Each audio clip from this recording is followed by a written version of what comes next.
Bismillahirrahmanirrahim. Pembahasan kita kali ini adalah tentang ayun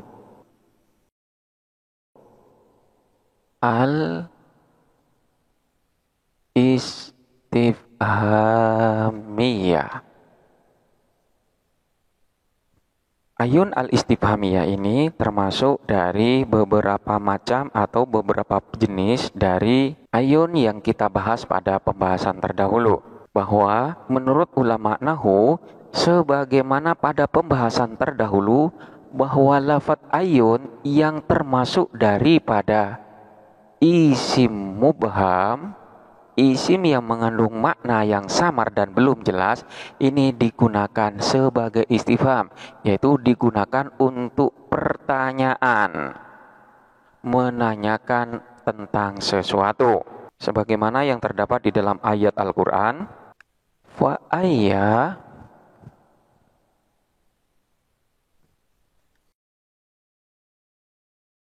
ayatillahi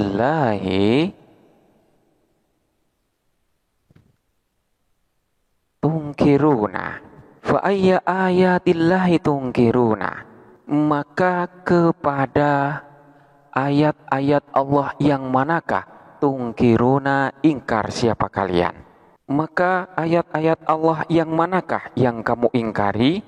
Dalam susunan ini terdapat lafadz ayun yang digunakan sebagai istifham, yang digunakan untuk menanyakan sesuatu tertentu. Menurut Ibnu Ya'ish, bahwa ayu al-istifhamiyah ini digunakan untuk menanyakan sesuatu dalam jumlah yang terbatas. Jadi ketika menggunakan lafadz ayun, maka yang ditanyakan itu adalah sesuatu yang terbatas, bukan sesuatu yang sifatnya luas. Yang sekalipun lafadz ayun ini termasuk daripada isim mubham yang maknanya masih belum diketahui, namun penggunaan lafadz ayun ini untuk sesuatu yang terbatas. Bahkan sebagian ulama menyatakan bahwa ayu al-istifhamiyah di sini hanya digunakan untuk sesuatu yang diketahui secara umum, namun masih belum jelas secara tertentu. Contohnya, ketika kita melihat sebuah rumah di mana di dalamnya terdapat banyak orang, kemudian kita mengatakan, ayyuhum akhuka. Ayyuhum akhuka. Ialah yang manakah akhuka adapun saudaramu? Pertanyaan ini untuk membatasi dan menentukan siapa orang yang dimaksud. Jadi sekalipun di dalam rumah itu terdapat banyak orang, namun ketika pertanyaan kita menggunakan lafadz ayun, maka ini memberikan pernyataan bahwa yang ditanyakan itu adalah sesuatu yang terbatas sekalipun sifatnya masih umum. Ayyuhum akhuka, di manakah di antara orang-orang yang ada di dalam rumah itu akhuka yang merupakan saudaramu? Memang maknanya masih umum, namun masih terbatas. Hal itu dibatasin dengan kata-kata akhuka yang merupakan saudaramu. Ini adalah penggunaan dari lafadz ayyu al-istifhamiyah yang termasuk dari isim mubham, di mana dia itu selalu dalam keadaan mudhof. Keberadaannya yang selalu mudhof inilah yang memberikan pernyataan terbatas atau tertentu sekalipun maknanya masih umum. Selanjutnya adalah ketentuan yang ada pada ayun al-istifhamiyah. Ketentuan ini juga dapat dikatakan sebagai ciri-ciri untuk bisanya kita menentukan apakah ayun di sana termasuk dari ayun al-istifhamiyah atau bukan. Yang pertama, bahwa lafadz ayun di sini bermakna mubham, sebagaimana tadi yang telah dijelaskan. Maknanya masih umum dan samar. Oleh karena itu, lafadz ayun ini bentuknya selalu dalam keadaan idhofah, dimudhofkan kepada kalimat yang lain. Baik mudhof ilaihnya nanti berupa isim nakiro ataukah berupa isim ma'rifat. Kita ambil contoh seperti lafadz ayu rojulin hadhara. Ayu rojulin hadhara. Adapun laki-laki yang manakah hadhara ialah hadir? Laki-laki yang mana yang hadir?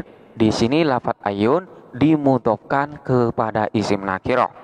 Kemudian contoh yang lain seperti lafadz ayyuhum qaimun. Ayyuhum adapun siapakah di antara mereka qaimun ialah berdiri. Di sini lafadz ayyum dimudhofkan kepada isim ma'rifat yang berupa isim domer, yang sekalipun keduanya ini dalam keadaan idhofah, yaitu disandarkan kepada kalimat yang lain, namun tetap maknanya masih mengandung makna mubham, yaitu masih mengandung makna yang samar. Namun kesamaran yang ada itu tetap pada hal yang tertentu. Ini adalah ciri atau ketentuan yang pertama. Kemudian yang kedua, ayun al-istifhamiyah itu dapat digunakan untuk menanyakan manusia, yaitu sesuatu yang berakal atau sesuatu yang ghairu akil, sesuatu yang tidak berakal. Jadi boleh saja kita menanyakan dengan ayu kitabin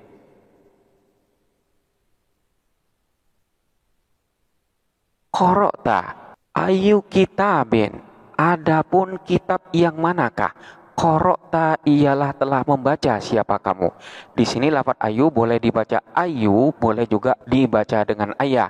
Manakala dibaca ayah, maka lafadz ayya kitabin itu nantinya akan menjadi maf'ul bih. Ayya kitabin, kepada kitab yang manakah? Qara'ta telah membaca siapa kamu. Namun boleh pula di sini dibaca dengan ayu sebagai mubtada, di mana khobarnya adalah lafadz qara'ta. Dalam susunan ini, lafadz ayun digunakan sebagai istifham untuk menanyakan sesuatu yang tidak berakal. Kemudian boleh pula kita katakan ayu rojulin ja'a, ayu rojulin, adapun lelaki yang manakah? Ja'a ialah telah datang. Laki-laki yang mana yang datang? Di sini lafadz ayu digunakan untuk menanyakan seseorang yang berakal.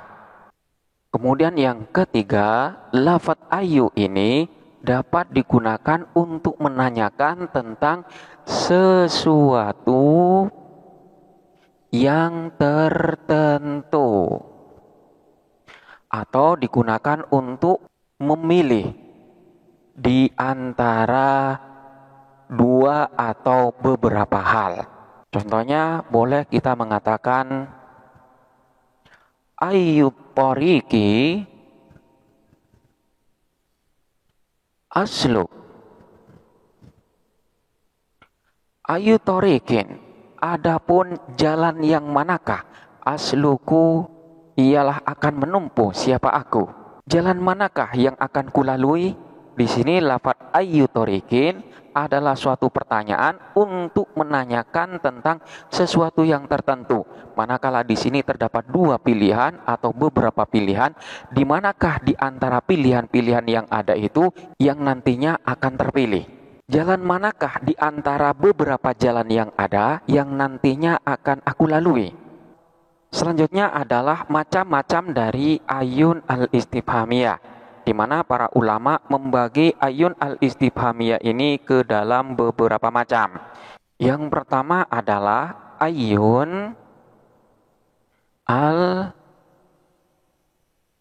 al-hakikiyah, yaitu lafadz ayun yang digunakan untuk menanyakan sesuatu secara langsung. Jadi ayun al-hakikiyah itu adalah termasuk dari ayun al-istifhamiyah, di mana ayun ini digunakan untuk menanyakan sesuatu namun secara langsung. Contohnya ketika kita mengatakan ayyukum zaidun, ayyukum ialah siapakah di antara kalian zaidun, adapun zaid. Dalam susunan ini seseorang bertanya secara langsung terhadap orang yang ada di sekitarnya. di mana di depannya itu terdapat beberapa orang, kemudian dia menanyakan ayyukum Zaidun, siapakah di antara kalian yang ada di sini yang bernama Zaid. Ini adalah ayun al-hakikiyah, yaitu karena digunakan untuk menanyakan sesuatu secara langsung. Kemudian yang kedua disebut dengan ayun al-hikayah, yaitu ayun yang digunakan untuk mengulang atau mengutip suatu pertanyaan. Contohnya ketika seseorang berkata kepadamu, sa'altuhu ayyuhum akhuka. Sa'altu bertanya siapa aku hu kepadanya. Ayyuhum ialah yang manakah di antara mereka akhuka adapun saudaramu.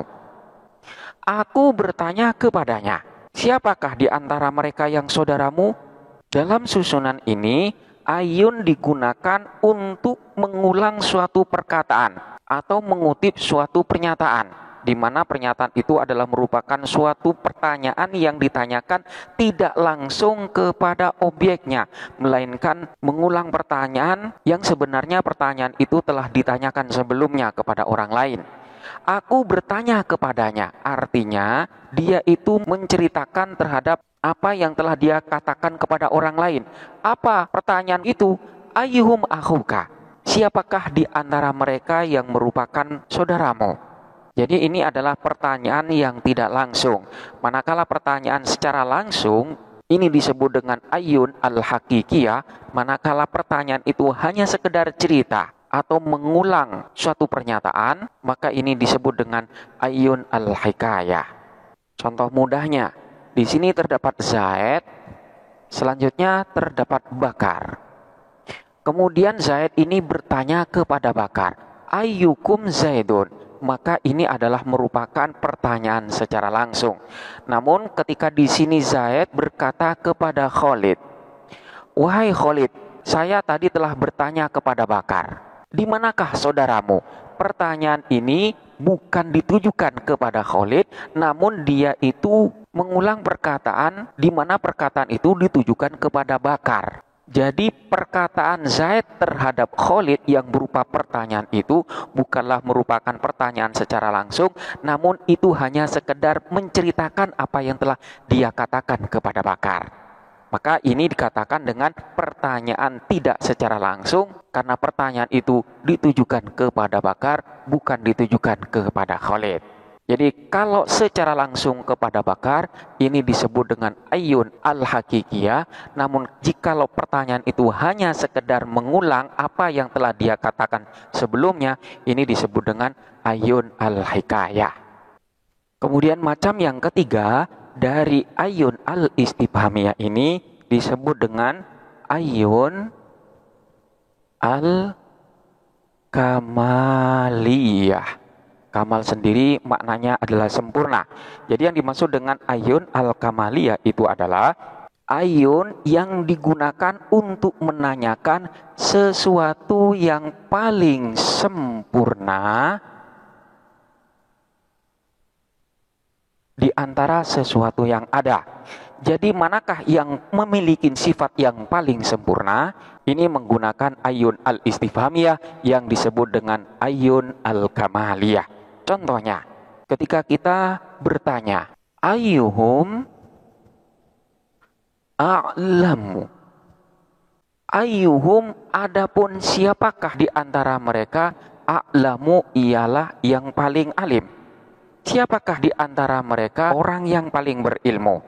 Di sini lafadz ayun digunakan untuk mempertanyakan tentang sifat yang paling sempurna, sifat yang paling berilmu di antara orang-orang yang ada. Ini adalah ayun al-kamaliyah. Jadi ayun al-istifhamiyah itu ada 3. Jikalau digunakan untuk menanyakan sesuatu secara langsung kepada objeknya, maka disebut dengan ayun al-hakikiyah. Namun manakala pertanyaan itu tidak langsung ditanyakan kepada objeknya, hanya sekedar mengulang atau menceritakan terhadap apa yang telah dia katakan, maka itu disebut dengan ayun al-hikayah. Namun manakala pertanyaan itu digunakan untuk menanyakan sesuatu yang memiliki sifat yang paling sempurna di antara yang ada, maka ini disebut dengan ayun al-kamaliyah. Selanjutnya, bagaimana kedudukan i'rab daripada lafaz ayun al-istifhamiyah di antara susunan kalimat yang ada? Maka yang pertama, ada kalanya ayun ini berkedudukan sebagai mubtada. Contohnya sebagaimana contoh yang tadi, yaitu lafaz ayyuhum akhuka. Ayyuhum akhuka. Adapun siapakah di antara mereka akhuka ialah saudaramu, atau contoh yang lain ayyu rojulin ja'a ayyu rojulin. Adapun orang laki-laki yang manakah ja'a ialah telah datang. Di sini lafaz ayun berkedudukan sebagai mubtada. Namun di dalam susunan ayyuhum akhuka ini sebenarnya boleh-boleh saja manakala lafaz ayyuhum ini dijadikan sebagai khobar, sementara lafaz akhuka ini dijadikan sebagai mubtadanya. Karena akhuka sudah memenuhi syarat untuk dijadikan mubtada karena berupa isim ma'rifat. Beda halnya manakala lafaz ayyu rajulin ja'a, di mana lafaz ja'a ini tidak dapat dijadikan sebagai mubtada karena berupa kalimat fi'il. Jadi tidak bisa kita katakan ayyu rajulin ialah siapakah orang laki-laki ja'a adapun yang datang, ini tidak diperbolehkan karena mubtada haruslah berupa kalimat isim. Kemudian yang kedua, ada kalanya lafaz ayyun istifhamiyah itu berkedudukan sebagai maf'ul bih. Ambil contoh seperti lafaz ayya kitabin takra. Ayya kitabin, kepada kitab manakah takra sedang membaca siapa kamu? Kitab apa yang sedang kau baca? Di sini lafaz ayya kitabin berkedudukan sebagai maf'ul bih karena setelahnya berupa fi'il muta'addi. Jadi cirinya manakala setelah ayya kitabin ini berupa fi'il muta'addi, maka biasanya lafaz ayya kitabin ini dijadikan sebagai maf'ul bih yang didahulukan. Kemudian yang ketiga adalah ada kalanya lafaz ayun di sana dalam keadaan majrur oleh huruf jar. Contohnya seperti lafaz bi ayyi qalamin katabta bi ayyi qalamin, dengan pena yang manakah katabta telah menulis siapa engkau. Di sini lafaz ayyi dalam keadaan jar karena dimasukin oleh huruf jar ba. Di sini lafaz ayun akan dimabnikan dhammah manakala dia itu dimudhofkan kepada isim dhomer, di mana isim dhomer ini termasuk dari kalimat isim yang hukumnya mabni.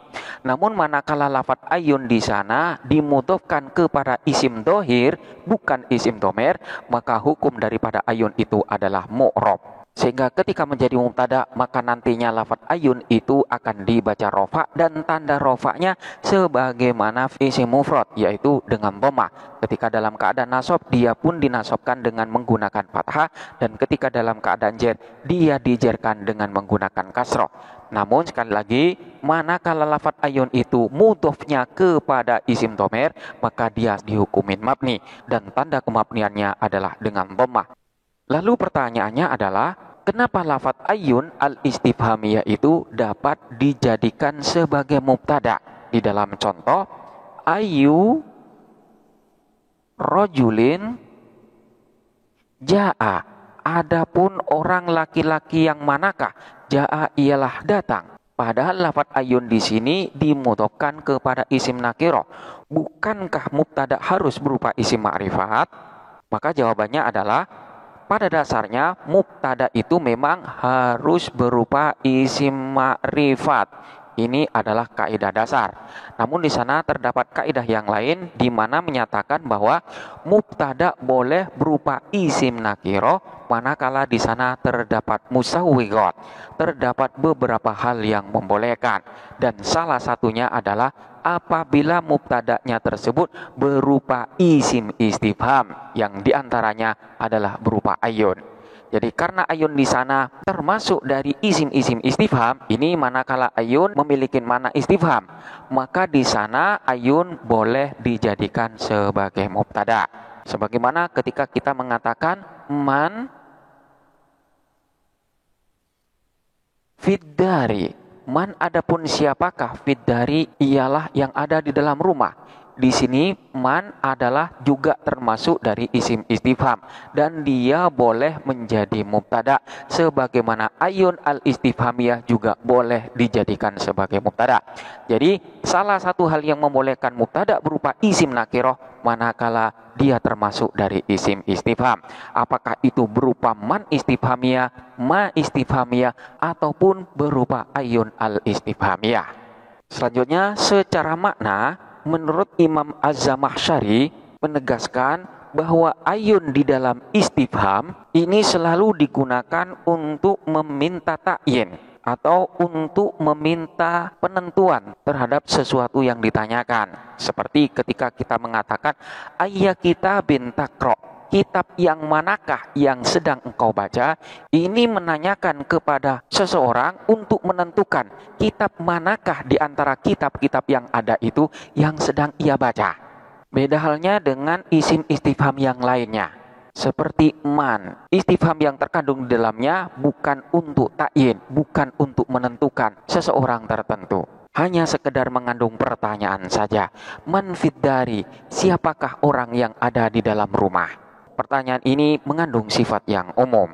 Jadi, ayun al-istifhamiyah digunakan untuk menanyakan sesuatu yang tertentu, bukan sesuatu yang bersifat umum. Ini adalah salah satu karakter atau ciri khusus dari ayun al-istifhamiyah.